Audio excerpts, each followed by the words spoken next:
시청자 여러분 안녕하십니까? 복지TV 뉴스입니다. 지난 1일 서울특별시장 후보자 초청 사회복지정책 토론회가 열렸습니다. 하지만 토론회의 명칭과는 다르게 2명만이 참석했는데요. 토론회에서 어떤 대화가 오갔는지 하세인 기자가 다녀왔습니다. 사회복지계가 오는 13일 실시하는 전국 동시지방선거를 맞아 서울특별시장 후보자 초청 정책토론회를 개최했습니다. 서울 지역 25개 사회복지 관련 협회와 단체는 지난 1일 서울시장 후보를 초청해 사회복지 관련 정책을 듣는 한편 7대 정책 의제를 발표하고 이행을 촉구했습니다. 정책 의제에는 복지 예산 확대와 자치구간 복지 격차 해소, 복지 인프라 개선과 확대, 사회복지시설 종사자 처우 개선 등이 담겼습니다. 더불어 빈곤 없는 서울과 돌봄 문제 해결 등 취약계층을 위한 대책 마련에도 목소리를 높였습니다. 이에 토론회에 참석한 더불어민주당 박원순 후보는 부족한 예산을 사회복지계와 논의해 추진하겠다는 의지를 밝혔고, 정의당 김종민 후보는 사회복지 종사자 처우 개선을 일대 정책 의제로 추진하겠다는 공약을 내놓았습니다. 한편 이날 4명의 초청 후보 중 2명의 후보만 참석한 데에 대해 사회복지에 대한 낮은 관심을 보여줬다는 지적이 나오기도 했습니다. 복지TV 뉴스 하세인입니다. 보조공학기기를 만드는 업체들이 양재 AT센터에 모였습니다. 더 커진 행사 규모를 통해 보조공학기기에 대한 높아진 사회적 관심도 느낄 수 있었습니다. 국내외 70여 개 보조공학기기 업체가 서울 양재 AT센터에 모였습니다. 2018년 제13회 대한민국 보조공학기기 박람회가 지난달 30일부터 31일까지 열렸습니다. 보조공학에 대한 수요가 많아졌다라고 볼 수도 있고, 또 보조공학의 중요성이 그만큼 많이들 인식을 하고 있다라고 생각을 합니다. 그리고 지금 현재는 매년 약 8,000점 정도가 지원이 되고 있지만 앞으로 12,000점까지 확대하는 계획을 가지고 있습니다. 박람회에는 김영주 고용노동부 장관도 참석해 보조공학기기가 장애인 일자리의 핵심이라고 언급하며 앞으로 지원을 확대하겠다고 밝혔습니다. 향후 정부에서는 지원을 50% 이상 대폭 확대하고 서비스 허브를 설치해 맞춤형 기기 등 지원을 내실화하도록 하겠습니다. 한편 같은 날 2018 장애대학생 채용 설명회도 함께 열렸습니다. 복지TV 뉴스 조건혁입니다. 캐리커처 작가 정은혜 씨와 그의 어머니인 장차현실 작가의 전시회가 양평에서 열렸습니다. 전시회의 내용과 모녀의 이야기를 하세인 기자가 직접 들어봤습니다. 네가 그린 그림을 보고 사람들이 네 그림을 보고 어떤 느낌을 받았으면 좋겠어? 멋지다. 좋다. 그런 반응이었으면 좋겠어? 초상화 없는 이 캐릭터를 와 진짜 잘한다. 이런 거. 경기도 양평의 한 전시회장. 벽면에는 사람들의 얼굴을 전시하고 있습니다. 이 그림을 그린 사람은 정은혜 작가. 정은혜 작가가 그림을 시작한 것은 지난 2013년입니다.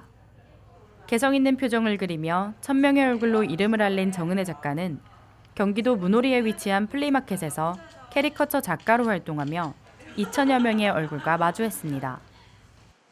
그리고 장애 부모 이야기를 담은 만화를 그리는 장차현실 작가는 선배 작가이자 딸의 든든한 지원군입니다.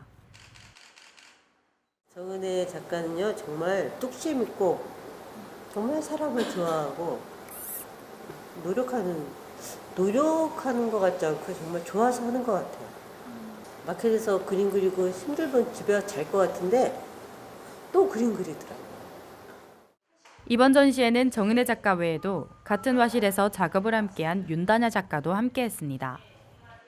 연필을 이용해 선으로 그림을 채우는 정은혜 작가와는 달리 윤다냐 작가는 색을 사용해 그림을 채우고 있었습니다. 윤 작가의 영향으로 채색을 익히며 새로운 작업에 도전하는 정은혜 작가.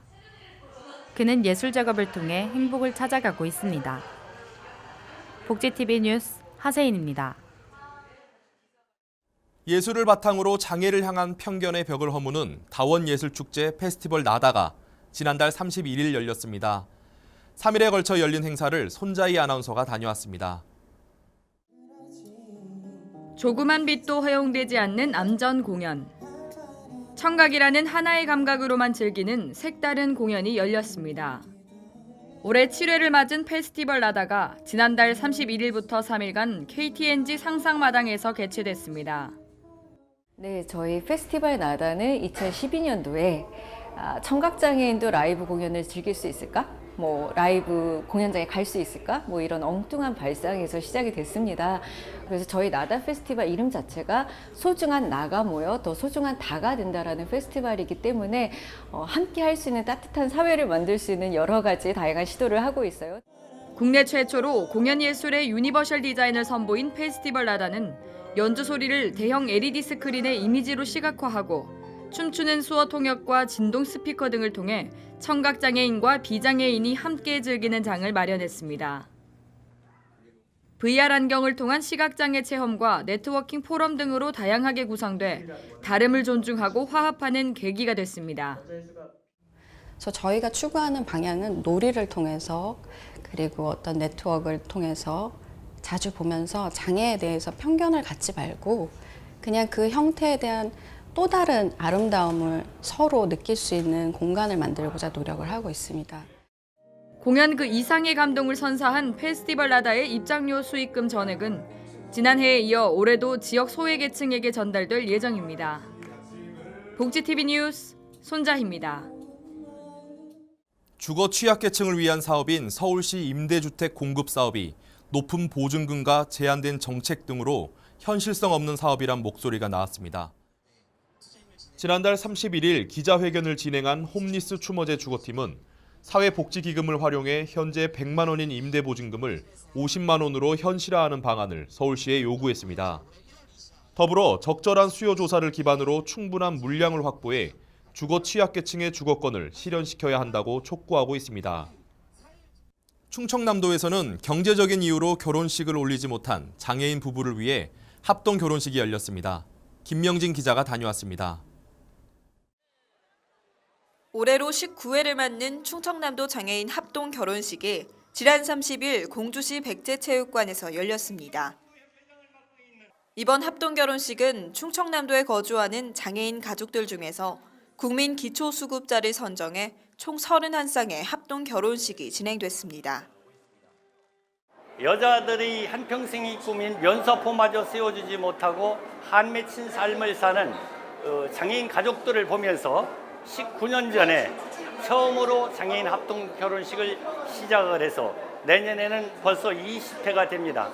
그동안 약 580쌍의 장애인들이 합동 결혼식을 마치고서 각 지역에서 정말 열심히들 살아가고 있습니다. 이날 신랑 신부 부모 대표 점촉을 시작으로 신랑 신부 입장, 유공자 표창, 식사와 함께 혼인 서약 및 성혼 선언, 주례사, 예물 교환, 마지막 행진 순으로 진행됐습니다. 저희가 경제적인 부분 때문에 결혼 못했었는데 이렇게 기회가 와서 이렇게 좋게 예쁘고 이렇게 하게 돼서 너무 감사드리고 좋아요. 결혼식을 마친 31쌍의 신랑 신부들은 2박 3일간 제주도로 신혼여행을 떠났습니다. 충청남도 지체장애인협회는 2000년부터 장애인 가정을 위한 합동 결혼식을 주최했습니다. 이 행사를 통해 장애인들의 행복한 결혼 생활과 또 사회적인 인식 개선에 한 걸음 나아가길 기대해봅니다. 복지TV 뉴스 김명진입니다. 순천시 남부복지관에선 꽃보다 아름다운 단풍이란 주제로 지역 노인들의 프로그램 발표회가 열렸습니다. 악기 연주와 노래 등의 무대가 펼쳐진 순천시에 허가은 기자가 다녀왔습니다. 순천시 남부종합복지관 프로그램에 참여한 지역 어르신들이 1년 동안 갈고 닦은 기량을 마음껏 선보이는 자리를 가졌습니다.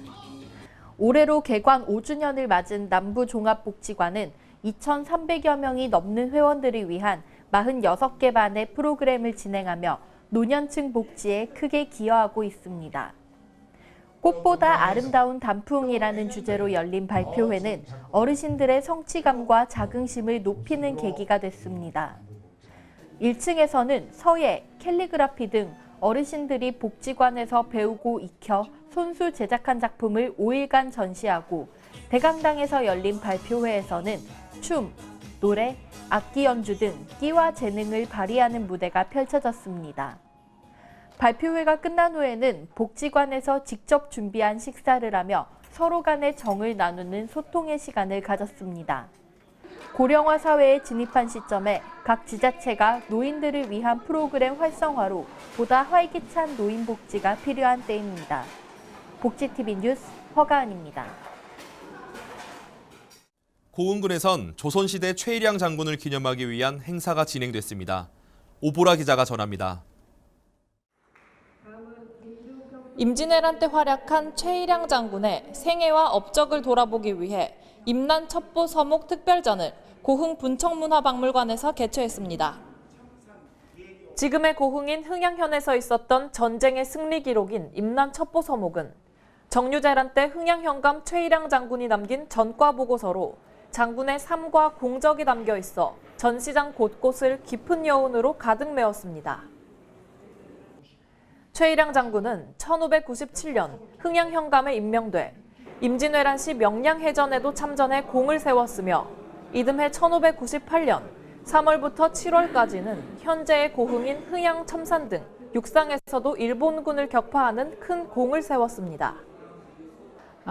이번에 특별 전시를 하게 된 임난 첩보 서목은 흥양 현감이셨던 최일양 장군께서 올리신 그런 그 보고서인데요. 이 보고서에는 흥양의 그 전투 내용과 그리고 흥양 사람들이 헌신해서 또는 흥양 사람들이 힘을 모아서 여러 가지 일을 했던 여러 가지 전쟁을 치렀던 이런 내용들이 그대로 고스란히 이렇게 수록이 되어 있습니다.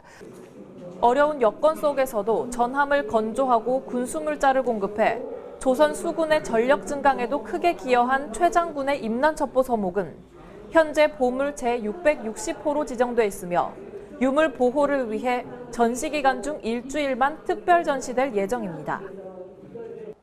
이번 특별전을 통해 최일양 장군과 흥양현이 역사적으로 재조명돼 문화예술복지에 이바지할 수 있기를 기대해 봅니다. 복지TV 뉴스 오보라입니다.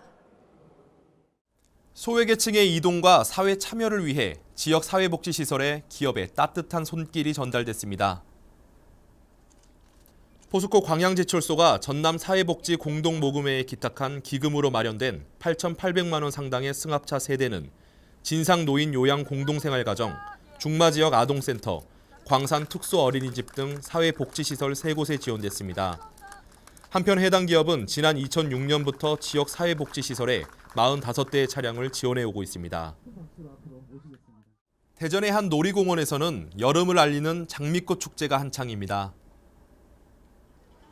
전국 각지에서 꽃축제가 열리고 있는 가운데 대전에서도 붉게 핀 장미가 관람객을 맞이하고 있습니다. 동물원, 놀이동산, 플라워랜드, 버드랜드가 한 곳에 모여있는 대전 오월드에서 장미축제를 오는 17일까지 열고 있습니다. 사계절 다른 테마의 축제를 운영하고 있는 오월드는 이번 축제에 25종 3만 그루의 장미가 정원을 화려하게 수놓고 있습니다. 또한 플라워랜드 곳곳에 설치한 조형물이 화려한 볼거리와 포토존을 만들어 관람객을 맞고 있습니다.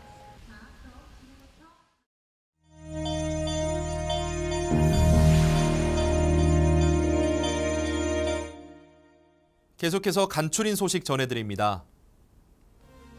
우리 국민이 느끼는 삶의 질 만족도는 10점 만점 중 평균 6.4점인 것으로 나타났습니다. 연령대별 만족도는 연령이 높을수록 만족도는 낮은 것으로 나타났으며 가구 소득별로는 소득이 많을수록 만족도가 높은 것으로 조사됐습니다. 한국의 초고령층 고용률은 경제협력개발기구 OECD 최상위권이지만 청년층은 하위권인 것으로 조사됐습니다. 이러한 현상은 노후 보장이 되지 않은 고령층이 일자리를 떠나지 못하고 청년들이 일할 만한 곳은 마땅하지 않기 때문이라는 분석이 나왔습니다. 담뱃값 경고 그림 표기가 흡연 예방 효과가 있다는 조사 결과가 나왔습니다. 지난달 29일 한국건강증진개발원 국가금연지원센터가 진행한 담뱃값 경고 그림에 대한 대국민 인식도 조사 결과 흡연의 건강 위험성을 알리는 데 기존 경고 문구보다 경고 그림이 더 큰 효과가 있다고 밝혔습니다. 보건복지부가 유행성 각결막염 감염 주의를 당부했습니다. 질병관리본부가 전국 92개 의료기관을 대상으로 유행성 각결막염 환자 수를 조사한 결과 의사 환자 분율이 증가하고 있어 예방을 위한 각별한 주의가 요구된다고 밝혔습니다. 전남 광양시는 생활이 어려운 독거노인을 위해 행복나눔 사랑실천 도시락 배달 사업 발대식을 가졌습니다. 중마 노인복지관에서 가진 이번 행사는 2016년부터 시작된 도시락 배달 사업의 활동 동영상 시청과 참석자들이 도시락을 직접 포장해보는 시간으로 진행됐습니다. 세종시 농아인협회 수어통역센터 주관으로 제6회 수어문화제가 오는 16일 세종 호수공원 일원에서 다채롭게 개최됩니다. 수어 체험과 가족이 함께하는 놀이부스, 아이들을 위한 다양한 체험 부스가 진행되며 세종시 수어경연대회도 열립니다. 이 밖의 소식은 장애인 신문과 웰페어 뉴스 홈페이지를 통해 확인하실 수 있습니다. 지난 1일 열린 사회복지정책토론회에 참여한 서울시장 후보는 2명뿐이었습니다. 반쪽짜리였던 토론회가 사회복지에 대한 관심도를 여실히 보여준 게 아닌가라는 생각이 드는데요. 사회복지를 위해 많은 단체가 힘쓰고 있는 만큼 정부도 지금보다 더 많은 관심을 갖고 향상된 복지정책을 보여주길 바랍니다. 복지TV 뉴스를 마칩니다. 시청해주신 여러분 고맙습니다. 우리 주변에서 일어나는 불공정한 사례부터 억울한 사연, 따뜻한 미담까지 장애인 신문과 웰페어 뉴스 홈페이지를 통해 보다 다양한 소식을 접할 수 있습니다. 시청자 여러분의 제보를 기다립니다. 웰페어 뉴스 홈페이지 또는 전자우편, 전화번호 02-2655-9519로 많은 제보 바랍니다.